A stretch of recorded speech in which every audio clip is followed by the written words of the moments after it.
the belief that a better world, a different world is possible, for me, that's never been abstract. It's always been very personal. It's rooted in my family and in my mom's experience as a child sexual abuse survivor, which was something that I grew up knowing. I knew that from a very young age. And I remember listening to her really bravely tell her story to friends and family members.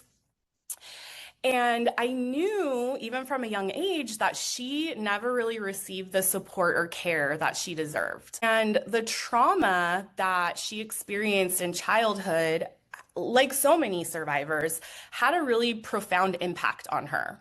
And unfortunately, she did continue to experience violence throughout her life.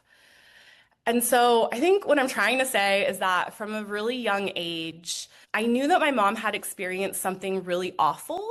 And even though she did everything she could think to do to heal some of those things, she was still finding herself experiencing harm. And I remember blaming a lot of the hardships that my siblings and I experienced growing up on the sexual abuse that happened to my mom. I remember thinking as a kid, what would my mom's life be like if that hadn't happened to her, if she hadn't been sexually abused? And more selfishly, I would think, what would my life be like if my mom had never been abused? And so my mom's story really led me to this place to become a rape crisis counselor, an advocate. And while I loved being able to support survivors in their healing, I also knew that my mom was not the kind of person that would seek support from a rape crisis center. And so my mind always went back to wondering, what would it be like if this hadn't ever happened? And so I want to share that with you and also share that the 14th anniversary of my mom's death is at the end of this month. And I still think about her life all the time and wonder how things could have been different, including her death, if child sexual abuse hadn't been part of her story, if it had been prevented.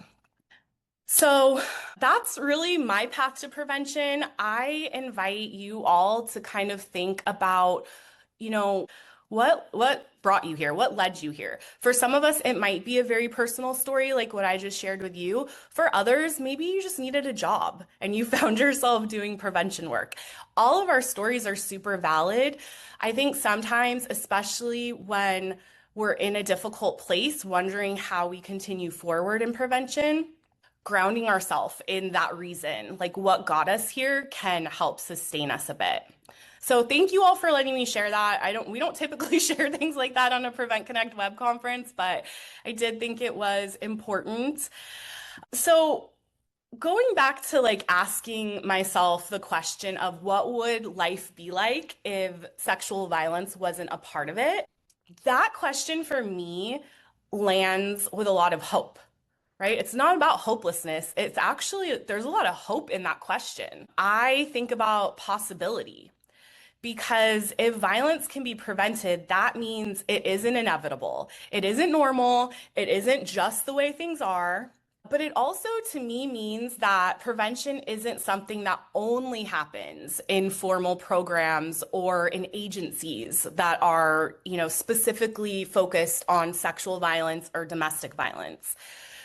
Prevention is really happening all around us, even when we don't call it that. And that's something that I truly believe in. We can find examples of prevention all around us. And so I'll share that one example of prevention that I'm seeing a lot. I live in a rural community in California, and lately I'm seeing a lot more community connection than I have in the past. And community connection can be a really powerful prevention tool. When people know each other, when we greet each other by name, when we check in on one another, when we notice when someone seems off and care enough to ask, that's prevention.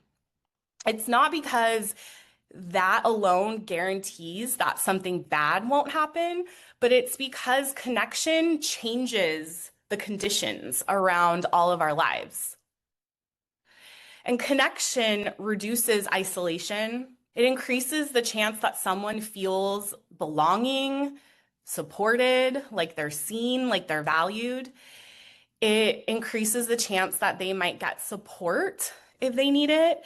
And it also increases the chance that if harm is done, it's interrupted or it never happens in the first place. So prevention is not just a curriculum, right? It's often something that's not even labeled prevention. I saw a quote on social media this morning that said, "Do for your neighbor what you can't do for your world."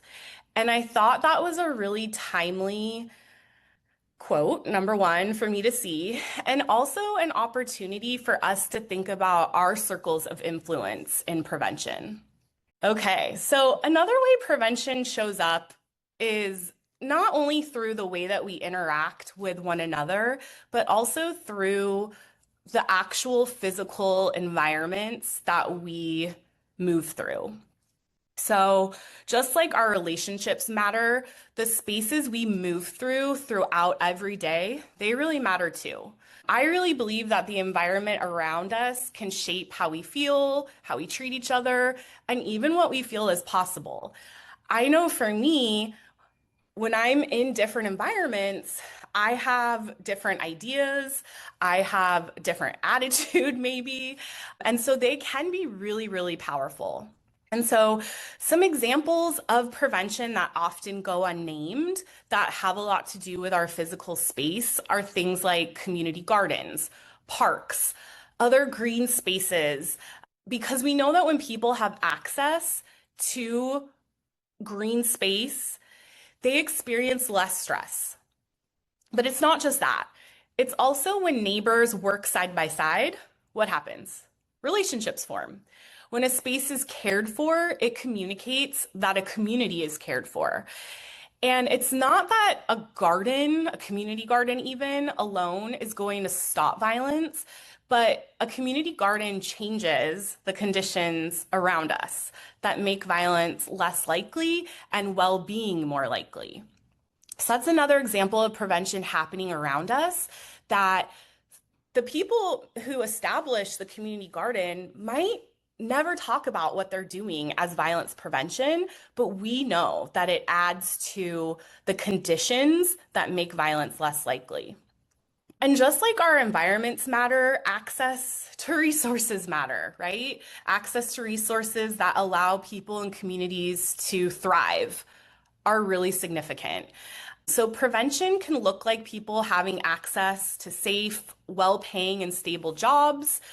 When communities invest in living wages, worker protections, job training, and local economic opportunities, they're also changing the conditions around people's lives, and that's prevention. And a last example I want to give you of prevention happening around us is safe and stable housing. That's another example of what prevention can look like. And it's often not labeled prevention. So, when we know where we're going to sleep, when we're not constantly worried about eviction or displacement, when we have a place that feels safe and predictable, our stress goes down, our options go up, and safety becomes more possible. So something like housing stability makes it easier for people to maintain healthy relationships. It makes it easier for kids to stay in school. It makes it easier for people to access services and easier to heal from past harms even. So again, it's not that housing alone will end violence, but stable housing will strengthen the conditions that make violence less likely and well-being more likely. So I want to say that when we see these examples of prevention in action come to fruition, it's important to recognize that they did not happen overnight. More than likely, many, many seeds were planted very long ago that helped create policies, practices, and programs that allowed these examples to grow. And so that's something for us to keep in mind because I've heard and I've said that prevention is the long game, and that's true. And sometimes I personally forget that, and I want to see things happening right now. But if I remember, we can plant the seeds today that we might not see grow, but our future generations hopefully will. The belief that a better